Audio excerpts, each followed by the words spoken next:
Ma'am अभी आपने एक वर्ड यूज किया, alkaline, antioxidant, micro clustering.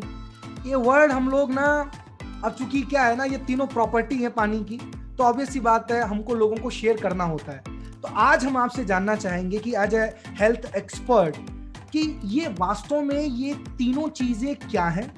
What is alkaline, क्या है माइक्रो क्लस्टरिंग, क्या है एंटीऑक्सीडेशन, क्या है और वास्तव में आपको क्यों लगता है कि कैंगन में ये होने की वजह से कैंगन इतना पावरफुल है आपके हिसाब से। Yes ma'am, go ahead.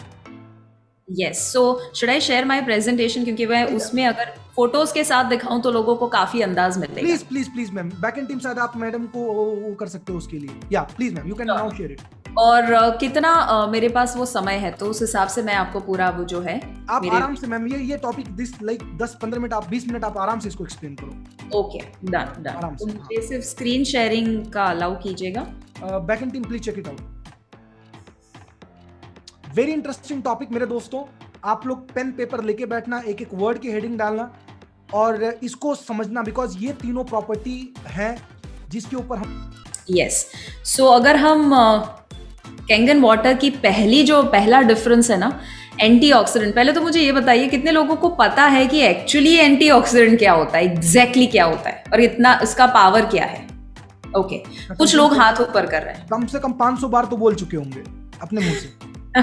Yes, आप बोल चुके होंगे, बट आपका आज है ना नजरिया पूरा चेंज होने वाला है एंटीऑक्सीडेंट के बारे में। और जो आपके आसपास 99.99% लोगों को नहीं पता है, वो आपको मैं अभी बताने वाली हूँ कि कितना पावरफुल है एंटीऑक्सीडेंट और क्यों वो लेना चाहिए आपको।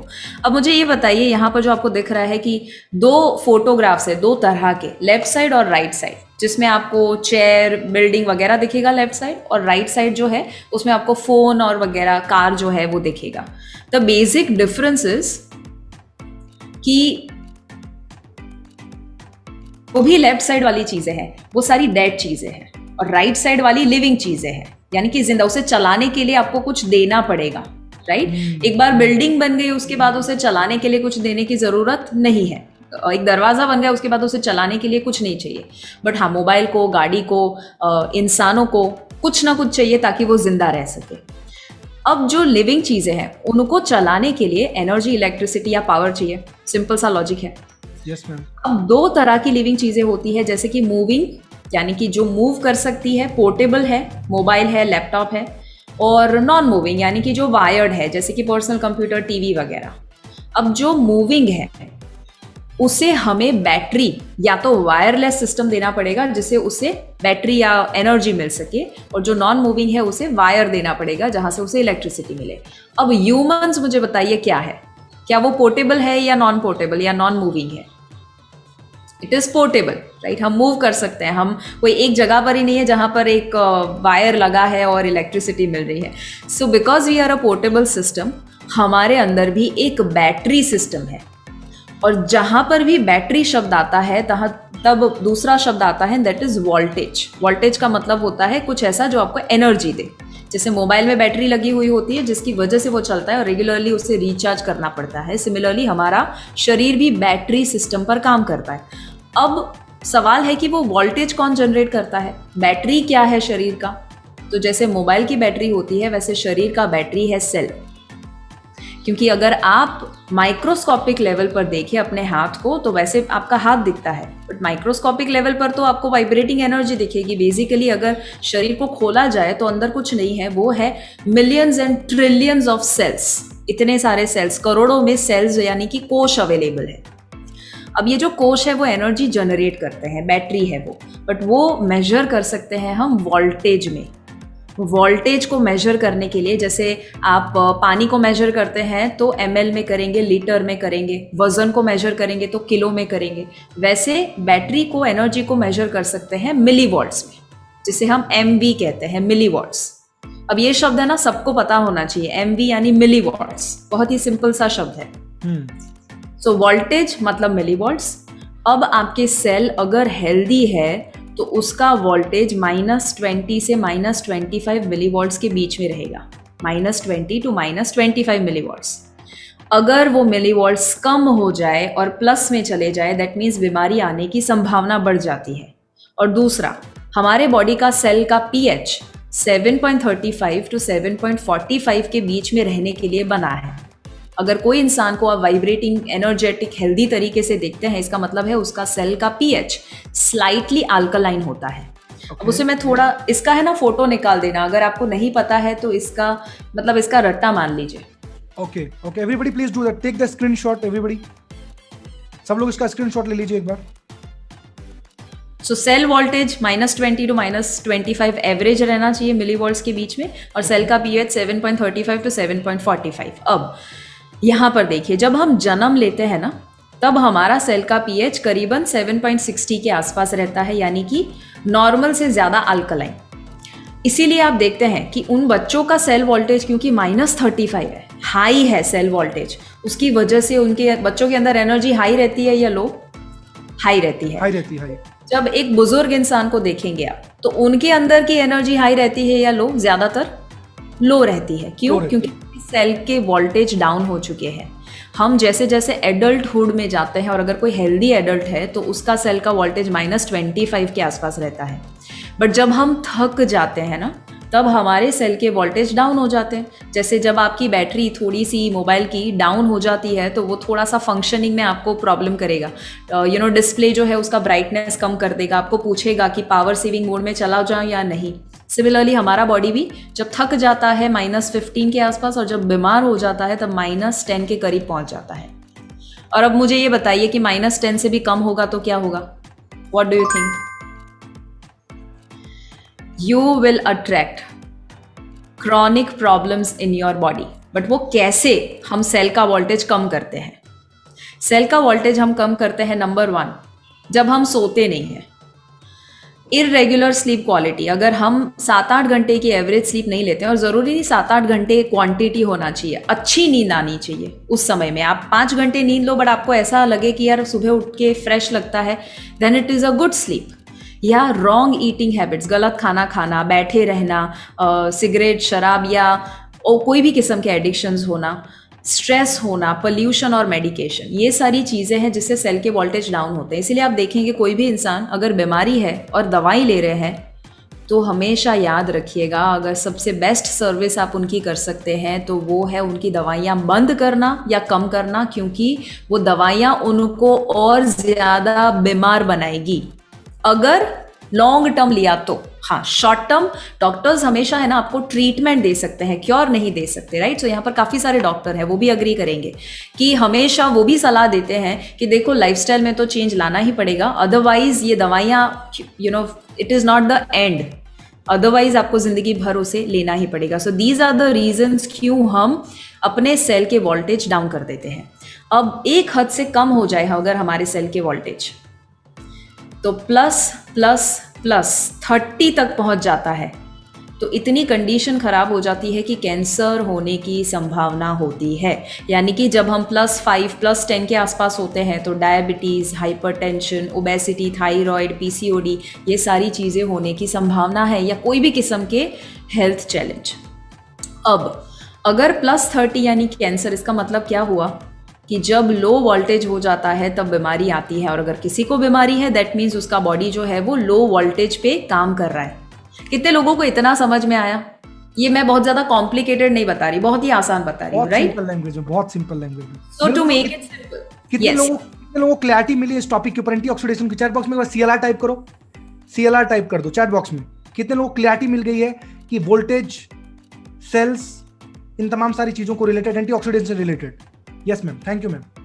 ऑसम। सो हमारा सेल का वोल्टेज क्या होना चाहिए? Everyone let's repeat so that you remember. -25 से लेकर यस, वोल्टेज उतना होना चाहिए। एंड हमारा सेल का पीएच कितना होना चाहिए? 7.35 से लेकर 7.45 पीएच। अगर वो है तो हेल्दी है। अगर हमारे सेल के वोल्टेज डाउन हो जाते हैं तो बीमारी आएगी या नहीं आएगी? बीमारी आएगी। सेल के वोल्टेज बढ़ते हैं यानी कि माइनस में चले जाते हैं, दैट मीन्स बीमारी जाएगी या नहीं जाएगी? जाएगी। ओके, सो हमें क्या करना है? सिंपल सा उसका लॉजिक है कि अगर हम बीमारी को दूर करना चाहते हैं, all we have to do is raise the voltage of your cells. In other words, नए सेल बनाइए, हेल्दी सेल बनाइए। सो इसके ऊपर है ना एक बहुत ही अमेजिंग शेयरिंग मैं बताना चाहूँगी। जेरी टेनेंट करके उन्होंने एक किताब लिखी है, हीलिंग इज़ वोल्टेज। मैं रेकमेंड करती हूँ आप ज़रूर ये किताब पढ़िए, हीलिंग इज़ वोल्टेज। ये किताब में ये डॉक्टर कहते हैं कि अगर आप हमेशा हेल्थ को मेंटेन करना चाहते हैं तो आपको दवाइयाँ लेने की ज़रूरत नहीं है, आपको सिर्फ और सिर्फ एक चीज़ करनी है और वो है नए सेल बनाइए।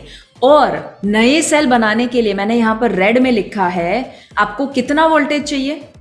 -50 मिलीवॉल्ट्स। कितना चाहिए? -50 मिलीवॉल्ट्स ओनली। सिर्फ -50 मिलीवॉल्ट्स मिल जाता है तो आपके सेल रीजनरेट और नए और हेल्दी सेल बनना शुरू हो जाते हैं। अब अगर ये समझ में आया तो ये पूरा चार्ट, अगर इसका भी फोटो निकालना चाहे निकाल दीजिए कि -50 मिलीवॉल्ट्स वोल्टेज मिल जाता है, वो इंसान का रिकवरी और हीलिंग होना शुरू हो जाता है। और अगर आप ये समझ पाए हैं तो एक इम्पॉर्टेंट क्वेश्चन, कैंगन आपको कितना मिलीवॉल्ट देता है वो मालूम है? दोस्तों चैट बॉक्स में टाइप कीजिए, वेरी पावरफुल क्वेश्चन, प्राउड होगा आपको फिर से अपने आप पे। कुछ लोग लिख रहे हैं, right? Yes yes, they are writing. Yes yes yes. अब आप हैरान हो जाएंगे और अब आपको पता चलेगा कितना पावरफुल है वो। सिर्फ आप जब कहते हैं ना कि इतना मिलीवॉल्ट देता है कैंगन वाटर, उसे आपको इतना एम्फसिस के साथ कहना चाहिए ना, सामने वाला हिल जाना चाहिए, अरे बाप रे इतना बड़ा देता है। वो आपको देता है, कैंगन वाटर आपको देता है -400 से लेकर -850 मिलीवॉट्स। -400 से लेकर -850। मैम, नए सेल को जनरेट करने के लिए, उसको प्रॉपर फंक्शनिंग करने के लिए भी हमको जरूरत पड़ती है मैक्सिमम -50। यस। और कैंगन हमको देता है -400 टू -850, मतलब उसका कम से कम 8 से 12 गुना ज्यादा। यस। वाओ। मतलब है हैलोजन बल्ब और अपन अभी तक उसको 2 वोल्ट के जो है बल्ब की तरह दिखा रहे थे। एवरीबॉडी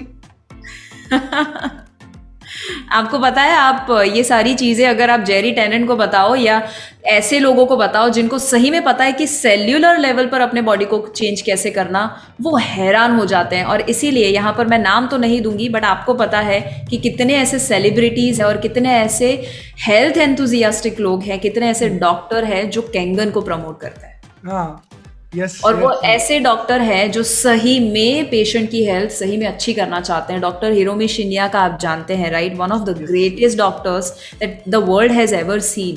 वो अगर इसे रेकमेंड करते हैं ना तो दूसरा थॉट ही नहीं आना चाहिए। वो अपने सभी पेशेंट्स को रेकमेंड करते हैं। आई मीन मैम थोड़ा इस पॉइंट को थोड़ा स्पेसिफाई करो तो थोड़ा। यहाँ पे बहुत सारे ऐसे लोग हैं, उनके गली के 4 डॉक्टर उनको मना कर देते हैं, बोलते हैं नहीं, ये नहीं लेना चाहिए, ये बेकार होता है। और मैम थोड़ा सा एम्फेसाइज करना इस पॉइंट को कि 4 डॉक्टर ने मना कर दिया, सर मेरे जो डॉक्टर है ना, पर्सनल डॉक्टर, वो मेरे को मना कर रहे हैं, इसलिए मेरे को कैंगन मशीन मेरे घर में नहीं लगाना है। मैम थोड़ा सा स्पेसिफाई करो मैम इस पॉइंट। मैं आपको है ना कल की ही बात बताती हूँ। कल ही मेरे घर पे एक डॉक्टर आए थे, वैसे 2 लोग डॉक्टर्स थे, बट उसमें से एक 71 ईयर ओल्ड डॉक्टर और बहुत वेटरन डॉक्टर, मतलब बहुत ही रेप्यूटेड डॉक्टर थे। तो उनके साथ जब मेरी बात हुई, करीबन 9:30 के आसपास मेरी बात हुई, और तब कैंगन की बात निकली। उन्होंने मुझे क्या बोला पता है? शिवांगी देखो, अभी ये जो कोरोना का समय आया है ना, इतना समझ चुके हैं कि जो गली पे रहने वाले लोग हैं ना, उनको कुछ नहीं होता, बट जो बड़े बड़े लोग होते हैं ना, उनको बहुत प्रॉब्लम होता है। ठीक है, अब उनका ये एनालिसिस था। तो मैंने पूछा, अच्छा क्या लगता है आपको, क्यों ऐसा हुआ? तो बोले हम लोग है ना अपनी इम्यूनिटी बहुत ज्यादा है, क्योंकि हम सिर्फ और सिर्फ हेल्दी लाइफस्टाइल फॉलो करते हैं। अब उनको जब मैं देख रही थी, ठीक है, अब उन्होंने अपना नजरिया बताया, बट ये बिल्कुल गलत है। पहले तो मैं बता दूं, किसने कहा कि स्ट्रीट वाले लोगों को प्रॉब्लम नहीं हुआ? हमारे घर में जितने भी मेड है ना, 5 मेड में से 4 मेड को कोरोना इतना खराब हिट किया था। बट प्रॉब्लम क्या है, बड़े लोगों का न्यूज में आ जाता है। ये लोग जो होते हैं बहुत ज्यादा निग्लेक्ट कर देते हैं। Very true. तो ऐसा नहीं है। लोग ये कहते हैं, बहुत सारे डॉक्टर्स, कुएं का पानी पियो और ऐसा पानी पियो जो इम्यूनिटी बढ़ाए। अरे आपको पता है वो कितना डैमेज कर सकता है आपको? सो लोगों की तो छोड़ो, मैं जितने डॉक्टर्स को मिलती हूँ ना, नंबर 1 मैं क्या देखती हूँ पता है? उनका पेट बड़ा है क्या, वो कोई दवाई ले रहे हैं, तो उनकी सलाह सुननी ही नहीं है। बहुत सही। अगर खुद ही डॉक्टर है और लोगों को सलाह वो देते हैं, तो खुद अनहेल्दी कैसे रह सकते हैं? तो अगर आप ऐसे डॉक्टर को मिलते हैं ना जो खुद बड़ा सा पेट लेकर, टायर लेकर, और उस पर चाय भी पी सकते हैं, उतना अच्छा सा टायर उन्होंने बनाया हुआ है, और अगर वो खुद दवाई लेते हैं ना, तो कभी भी उनकी मत सुनिए। बट हाँ, कुछ लोग ऐसे डॉक्टर्स होते हैं जो सही में हेल्थ कॉन्शियस होते हैं, बट अगर फिर भी वो मना करे, इसका मतलब सिंपल है कि उनको अभी तक कैंगन का पावर मालूम नहीं है। और इतना हमेशा याद रखिए, फ्यूचर में लोग है ना हमेशा रिएक्टिव होते हैं, यानी जब भीड़ चली जाएगी ना कैंगन के पीछे, तब सारे डॉक्टर समझने वाले हैं इसका पावर। अब तक लोग नहीं समझ रहे हैं। क्यों नहीं समझ रहे हैं? क्योंकि प्रॉब्लम डॉक्टर का नहीं है, प्रॉब्लम थिंकिंग का है। वो डॉक्टर हो, इंजीनियर हो, लॉयर हो, उससे क्या फर्क पड़ता है? थिंकिंग तो वही है ना। अद्भुत, अमेजिंग, अमेजिंग। सो इसका मतलब मैं ये कह सकता हूं कि हमारे आंख बंद कर लेने से आसमान से सूरज गायब नहीं हो जाता। बिल्कुल अगर हमको इंफॉर्मेशन नहीं है, अगर जानकारी नहीं है, तो इसका मतलब ये नहीं कि वो चीज सही नहीं है। कमी सिर्फ आपके माइंडसेट और आपके जानकारी की है। बिल्कुल।